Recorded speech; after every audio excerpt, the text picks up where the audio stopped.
நான் வந்து சிவகாசிலேருந்து வரேன். என்னோடய பேர் தாமோதரன். அதாவது எனக்கு 2 கேள்வி இருக்குது. ஒன்று வந்து முஸ்லீம் இல்லாதவங்க வந்து குரான் படிக்கிறதுக்கு முன்னாடி வந்து அவங்க வந்து என்ன சொல்லுவாங்க, அதை வந்து உழு பண்ணிட்டு செய்யணும் அப்படின்னு சொல்கிறாங்க. அதை வந்து என்னோடய நண்பர்கள்ட்ட கேட்டப்போ வந்து சில பேர் இல்லை நீங்கள் செய்யலாம், அதெல்லாம் தேவையில்லை அப்படின்னு சொல்கிறாங்க. சில பேர் வந்து இல்லை நீங்கள் வந்து நீங்கள் சுத்தமாகிட்டு தான் நீங்கள் செய்யணும் அப்படின்னு சொல்கிறாங்க. அதுக்கான சரியான விளக்கம் வேணும். அப்புறம் வந்து நான் கேள்வி நம்பர் 2 வந்து ஜிஹாத் அப்படின்னா என்ன அப்படின்னு தெரியும். ஏன்னா வந்து இப்போ தீவிரவாதம் அப்படின்னு தலைப்பு கொடுத்தப்போ வந்து அதை பற்றி கொஞ்சம் புக்ஸ் எல்லாம் படித்தேன். அந்த விஷயத்தில் வந்து ஜிஹாத் அப்படிங்கிறது தான் வந்து எல்லாருமே வந்து தீவிரவாதத்துக்கு அடிப்படை அப்படிங்கிற மாதிரி சொல்கிறாங்க. அது எப்படின்னு எனக்கு தெரியும். அதுக்கு சரியான இருக்கேன். நல்லது. சகோதரர் தாமோதரன் 2 கேள்விகளை கேட்குறாங்க. முதல்ல என்ன கேட்குறாங்கன்னா, குரானை வந்து முஸ்லீம் அல்லாதவர்கள் படிக்க வேண்டும் என்றால் அவங்க உலு செய்து விட்டு, உலுனா முகம் கைகாலெலாம் கழுவுற ஒரு சடங்குக்கு பேர் உலு என்று சொல்லப்படும். இந்த மாதிரி உலு செய்து விட்டு தான் நாங்கள் படிக்கணும் அப்படின்னு சில பேர் சொல்கிறாங்க. இல்லை செய்ய தேவையில்லை நீங்கள் படிக்கலாம்னு சில பேர் சொல்கிறாங்க. இதில் எது சரி அப்படின்னு கேட்குறாங்க. நாங்கள் எதை சரி காணுகிறோம் என்பதை ப்ராக்டிக்கலாகவே இப்போ காட்டிட்டோம். இப்போவே நாங்கள் என்ன பண்ணியிருக்கோம்னா குரானை கையில் கொடுத்துருக்குறோம். அதுக்கு விளக்கம் சொல்ல வேண்டிய தேவை இல்லாமல் நடைமுறையிலே சொல்லிட்டோம். நீங்கள் ஒது செஞ்சீங்களா நாங்கள் உங்கள்கிட்ட கேட்கல. ஒது செஞ்சுக்கிட்டு தான் படிங்க, நாங்கள் எந்த ஆர்டரும் பண்ணலை. உங்களுக்கு கொடுக்குறதுக்கு முன்னாடியே உங்களுக்கு முந்தி இன்னொருத்தருக்கும் கொடுத்துருக்குறோம். யார்கிட்டையும் நாங்கள் இந்த கேள்வியும் கேட்கல. அப்போ இதிலிருந்து நாங்கள் சொல்ல வர்ற செய்தி என்ன, அப்படி இஸ்லாம் சொல்லவே இல்லை. தாராளமாக விரும்பியவர், அது ஒரு புத்தகம். புத்தகத்தில் உள்ள கருத்துக்கு தான் முக்கியத்துவமே தவிர அந்த புத்தகத்தினுடைய பேப்பருக்கு முக்கியத்துவம் இல்லை. ரேப்பருக்கா முக்கியம். எவ்வளோ அழகாக டிசைன் பண்ணியிருக்கிறாங்க, அந்த டிசைனுக்கா புனிதம். அதில் சொல்லப்பட்டிருக்கிற கருத்துக்கள் தான் புனிதம் வாய்ந்தவை. கருத்துக்களை படியுங்கள், கருத்துக்களை உள்வாங்குங்கள், கருத்துக்களை நடைமுறைப்படுத்துங்கள். அது எப்படி உலகத்தில் நடைமுறைப்படுத்துவீங்களோ அப்படி நடைமுறைப்படுத்திட்டு போங்க. புத்தகத்தை தூக்கி தலையில் வச்சுக்கிறதுலையோ புத்தகத்தை தூக்கி அலமாரியில் வச்சுக்கிறதுலையோ புத்தகத்திற்கான மதிப்பு இல்லை என்று தான் இஸ்லாம் சொல்லுகிறது. இன்னும் சொல்ல போனால் நீங்கள் கூட சுயமாக இந்த கேள்வியை கேட்கல. உங்கள்கிட்ட சில பேர் வாக்குவாதம் பண்ணி இருக்கிறாங்க. சில பேர் செய்யுங்கிறாங்க, சில பேர் செய்யலைங்கிறாங்கல்ல. செய்யக்கூடாது, நீங்கள் வந்து ஒழுவு செய்யாமல் தொடக்கூடாது என்று சொல்லுகிறவர்கள் இஸ்லாம் குறித்த சரியான புரிதல் இல்லாமல் சொல்கிறார்கள். அவங்க புனிதம், இது இப்படியெல்லாம் செஞ்சால் புனிதம்னு நினைக்கிறாங்க. இதுக்கு பேரெல்லாம் புனிதம் கிடையாது. இந்த மாதிரி ஆட்கள் பல பேர் எப்படி இருக்கிறாங்கன்னா, உள்ளே இருக்கிறது என்னன்னே தெரியாது, ஆனால் ரொம்ப புனிதம், அது ரொம்ப புனிதமான புத்தகம், அது ரொம்ப அற்புதமான புத்தகம்ல, என்னப்பா சொல்லப்பட்டிருக்கு அதை பற்றிலாம் கேட்காத, பரனில் தூக்கி வச்சிருக்கிறோம், துணியை போட்டு கெட்டி மேலே வச்சிருவாங்க. இந்த மாதிரி ஆட்கள் புனிதம் என்ற பெயரால் மனிதர்களுடைய கரங்கள் படாத தூரத்திலே தூக்கி வைத்து விடுகிறார்கள். அதற்காக குர்ஆன் அருளப்படவில்லை.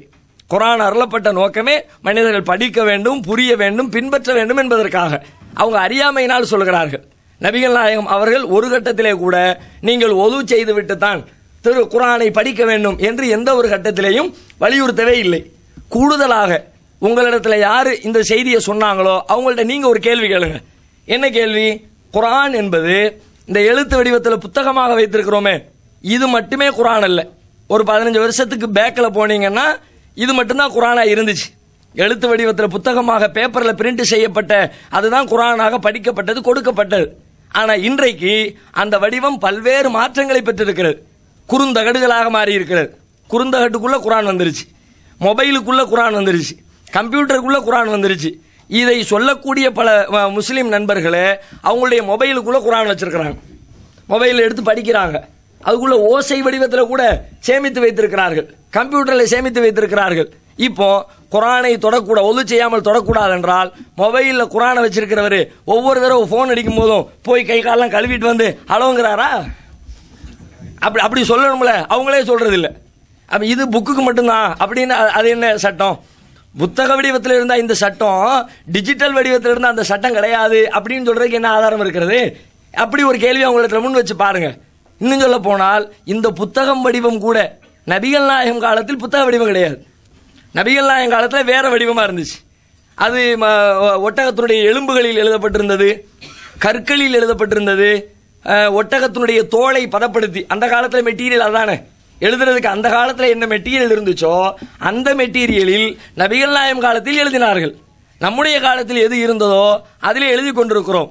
இன்றைக்கு அந்த டிஜிட்டல் வடிவத்தில் எழுதுகிறோம். நாளைக்கு இன்னும் என்னென்ன வடிவங்கள் மாறுமோ சொல்ல முடியாது. அப்படிப்பட்ட மாற்றங்கள் ஏற்படுகிற காரணத்தினால் இஸ்லாத்திலே ஒது செய்து விட்டு தான் தொட வேண்டும் என்ற கட்டுப்பாடுகள் சொல்லப்படவில்லை என்பதை புரிந்து கொள்ள வேண்டும். ஒன்று. ரெண்டாவது என்ன கேட்குறாங்க அப்படின்னா, ஜிஹாத் என்றால் என்ன? ஜிஹாது தான் தீவிரவாதத்திற்கு அடிப்படை என்று சொல்லுகிறார்களே, அப்படின்னா என்னன்னு கேட்குறாங்க. ஜிஹாத் என்று சொன்னால் அறவழி போராட்டம். ஜிஹாத் என்று சொன்னால் நீதியை நிலைநாட்டுவதற்காக, உரிமையை வென்றெடுப்பதற்காக நடத்தப்படுகிற போராட்டத்திற்கு பெயர் ஜிஹாத். ஜிஹாத் என்பது விரிந்த பல அர்த்தங்களை உடையது. நம்ம பேசிக்கிட்டு இருக்கிற இந்த சப்ஜெக்ட்ல இதுக்கு அர்த்தம் சொல்றதா இருந்தா, ஜிஹாத் என்பது நீதிக்காக நடைபெறுகிற ஒரு அற போராட்டத்திற்கு பெயர் ஜிஹாத். இதை தப்பாக சித்தரித்து விட்டார்கள். நபிகள் நாயகம் ஜிஹாது செய்தார்கள், நபிகள் நாயகம் செஞ்ச ஜிஹாதுகளை பத்தி வரும்பொழுது அவங்க எதிரிகளோடு சண்டையிட்டார்கள் வருகிறது. அப்போ ஜிஹாதுன்னா எதிர்த்தாப்புல ஒருத்தனை வெட்டுறதும் குத்துறதுக்கும் பேர் தான் ஜிஹாது என்று அதுக்கு ஒரு அர்த்தத்தை கொடுத்து ஒரு கருத்தை உருவாக்கிட்டாங்க. நிஜமா இது என்ன நபிகள் நாயகத்துக்கு என்ன சொல்லப்பட்டுச்சு? ஜிஹாது செய்யுங்கள் சொல்லப்பட்டது. சொல்லப்பட்ட வசனமே எப்போ ஜிஹாது செய்ய வேண்டும் என்று சொல்லப்பட்டதோ அந்த வசனமே எப்படி ஆரம்பிக்கிறதுன்னு பாருங்க. குர்ஆன்ல வருகிறது. அந்த குர்ஆன்ல சொல்லப்பட்டிருக்கிற அரபி வார்த்தையை நான் சொல்றேன்.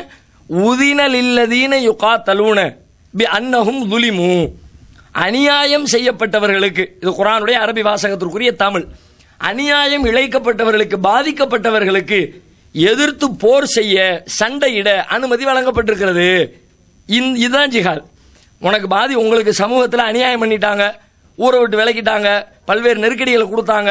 இந்த மாதிரி நீங்கள் பாதிக்கப்பட்டால், பாதிக்கப்பட்டவன் நீதியை பெறுவதற்காக நடத்தப்படுகிற போராட்டத்திற்கு பெயரு ஜிஹாத் என்று குர்ஆன் சொல்லுகிறது. நபிகள் நாயகம் அப்படி பல போர்க்களங்களை நபிகள் நாயகத்துடைய காலத்திலே சந்தித்திருக்கிறார்கள். எல்லா வேதங்களிலேயும் கூட இந்த ஜிஹாது குறித்து பேசப்படுகிறது. வேறு வேறு வார்த்தைகளில் பேசப்படுகிறது. தர்ம யுத்தம் என்று சொல்வார்கள். தர்ம யுத்தம் என்று சொன்ன உடனே அந்த யுத்தத்தில் எல்லாரையும் கூப்பிட்டு வச்சு காலக்கல்வி குடிச்சுக்கிட்டா இருப்பாங்க. அங்கேயும் கைகளில் வாளை ஏந்துவார்கள், சண்டையிடுவார்கள், வெட்டுவார்கள், குத்துவார்கள். ஆனால் நோக்கம் நல்ல நோக்கம், தர்மத்தை நிலைநாட்ட, நீதியை நிலைநாட்ட. ஒரு சாரார் இன்னொரு சாரார் மீது அத்துமீறுகிறார்கள், அவர்களுடைய உரிமைகளை பறிக்கிறார்கள், அவர்களை கொன்று குவிக்கிறார்கள். அப்படியானால் இந்த அநியாயக்காரர்களுடைய கரங்களை கட்டி போட வேண்டும் என்று சொன்னால் அநீதத்திற்கு எதிராக போரிட வேண்டும். இந்த உணர்ச்சிக்கு பெயர் ஜிஹாது, இந்த போராட்டத்திற்கு பெயர் ஜிஹாத். ஆனால் இன்றைக்கு அதற்கு தவறான சித்திரம் கொடுத்து விட்டார்கள். நீங்க பல பேர் இங்க உட்கார்ந்து இருக்கிறதுல பல பேர் இதற்காக கட்டுரை எழுதியவர்கள். அதனால நான் இது குறித்து விரிவாக சொல்ல விரும்பல. ஏன்னா எழுதப்பட்ட கட்டுரைகளை வாசித்த பொழுது ஜிஹாது குறித்து பலரும் மிகச் சரியான கருத்தை பதிவு செய்திருக்கிறீர்கள். பல பேருடைய வார்த்தைகளை படித்து பார்க்கும் பொழுது பல பேர் மிகச்சரியாக ஜிஹாத் என்றால் அதுக்கு குர்ஆன்ல இப்படித்தான் சொல்லப்பட்டிருக்கிறது, நபிகள் நாயகம் இப்படித்தான் சொன்னாங்க. ஆனால் சமூகத்தில் ஊடகங்கள் ஒரு தவறான கருத்தை ஏற்படுத்தி விட்டார்கள். முஸ்லிம்களுக்கு அவப்பெயர் ஏற்பட வேண்டும் என்பதற்காக, இன்னும் சொல்ல போனால் உலகத்தினுடைய பல்வேறு பகுதிகளில் இஸ்லாத்தை நோக்கி மக்களுடைய பார்வை திரும்பி இருக்கிறது. அமெரிக்கா போன்ற நாடுகளில் கூட எங்கே முஸ்லிம்களுக்கு வரவேற்பு இல்லை என்று நினைக்கப்படுகிறதோ அந்த நாடுகளில் கூட இஸ்லாத்தை நோக்கி வருகிறவருடைய எண்ணிக்கை பெருகி இருக்கிறது. 2000 2010 இந்த 10 ஆண்டுகளுக்கு இடையில அமெரிக்காவில் மட்டும் ஒரு புள்ளி விவரம் சொல்லுகிறது, 1200 பள்ளிவாசல்கள் புதிதாக கட்டப்பட்டது. 1200 பள்ளிவாசல் அமெரிக்காவில் 10 வருஷத்துல 1200 பள்ளிவாசல்னா நினைச்சே பார்க்க முடியாது எண்ணிக்கை. இங்க கூட அப்படி இருக்குமான்னு தெரியாது. இங்க கூட 10 வருஷத்துல 1200 கட்டியிருப்பாங்களான்னு சொல்ல முடியாது. இந்தியாவில் கூட சொல்ல முடியாது. அமெரிக்காவில் 1200 என்று சொன்னால் எதனால் வந்துச்சு? இஸ்லாத்தை நோக்கி பல பேருடைய மனம் திரும்புகிறது, இஸ்லாத்தை ஏற்றுக்கொள்ளுகிறவருடைய எண்ணிக்கை பெருகி இருக்கிறது. எனவே பள்ளிவாசல் கட்ட வேண்டிய தேவை ஏற்பட்டிருக்கிறது. இப்ப இந்த மாதிரி உலகத்துடைய பல்வேறு பகுதிகளிலும் இஸ்லாம் குறித்த விழிப்புணர்ச்சியும், இஸ்லாம் ஒரு கெட்ட மார்க்கம் இல்லை என்ற எண்ணமும் இஸ்லாத்தை நோக்கி மக்களை ஈர்க்கிற காரணத்தினால் அதை தடுக்க நினைக்கிற சில சக்திகள் தவறான கருத்தை பிரச்சாரம் பண்ணுவோம். இஸ்லாத்துக்கு போனா முஸ்லீம் என்றாலே தீவிரவாதின்னு சொன்னா போகிறவர்களுடைய எண்ணிக்கையை குறைத்து விடலாம் என்ற எண்ணத்தில் அப்படி ஒரு கருத்தை திரும்ப திரும்ப திரும்ப சொல்லிக்கிட்டே இருக்கிறாங்க. அது விரும்பியோ விரும்பாமலோ மக்களுடைய உள்ளத்திலே பதிய வைக்கப்பட்டு கொண்டே இருக்கிறது. பெரும்பாலும் அவர்கள் சொல்லுகிற கூற்றுக்கு ஏற்க தகுந்த ஆதாரத்தை சொல்லவே முடியாது. இன்னும் சொல்ல போனால் முஸ்லீம்கள் சில பேர் செய்கிறார்கள், தீவிரவாத வேலைகளை செய்கிறாங்க. எல்லா சமுதாயத்திலும் எப்படி சில பேர் செய்கிறாங்களோ அது மாதிரி முஸ்லீம்களையும் செய்கிறாங்க. முஸ்லீம்களை செய்யவே இல்லை, ஒட்டுமொத்த 100% முஸ்லீம் என்று சொல்லிக் கொள்கிற அத்தனை பேருமே ரொம்ப அப்பாவிகள் அப்படி நான் சொல்ல வரல. முஸ்லீம்களே 2 பேர் செய்கிறார்கள், இஸ்லாம் அதை ஆதரிக்கவில்லை. அந்த 2 பேரும் எப்படி செய்கிறார்கள்? மத்த சமுதாயத்தில் எப்படி 2 பேர் இருக்கிறாங்களோ அது மாதிரி முஸ்லீம்களே 2 பேர் இருக்கிறார்கள். இஸ்லாம் அதற்கு எதிராக பிரகடனம் செய்கிறது. முஸ்லீம்களில் இருக்கிற 98% பேரும் அதற்கு எதிராக நிற்கிறார்கள். அதை யாரும் வெளியே சொல்றதே இல்லை. முஸ்லீம்கள் செஞ்சுட்டாங்கன்னா அதை ஹைலைட் பண்றாங்க. இத்தனை முஸ்லீம்களை எதிர்க்கிறார்கள், அதையும் சொல்லணும்ல. அப்பந்தானே அது ஒரு நேர்மையான பார்வையாக இருக்கும். அப்படி சொல்றதே இல்லை. உதாரணத்துக்கு ஒன்று சொல்றேனே, நம்ம ஊர்ல கோவையில் குண்டு வெடிப்பு நடந்துச்சு 98 தான் நடந்துச்சு.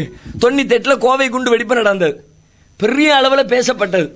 பல உயிர்கள் அதில் பல பேர் கொல்லப்பட்டார்கள். சம்பந்தப்பட்டவர்கள் யார்? முஸ்லீம்கள் சில பேர் தான் அந்த காரியத்தை செஞ்சு பெரிய பாதிப்பு அது ஏற்பட்டது.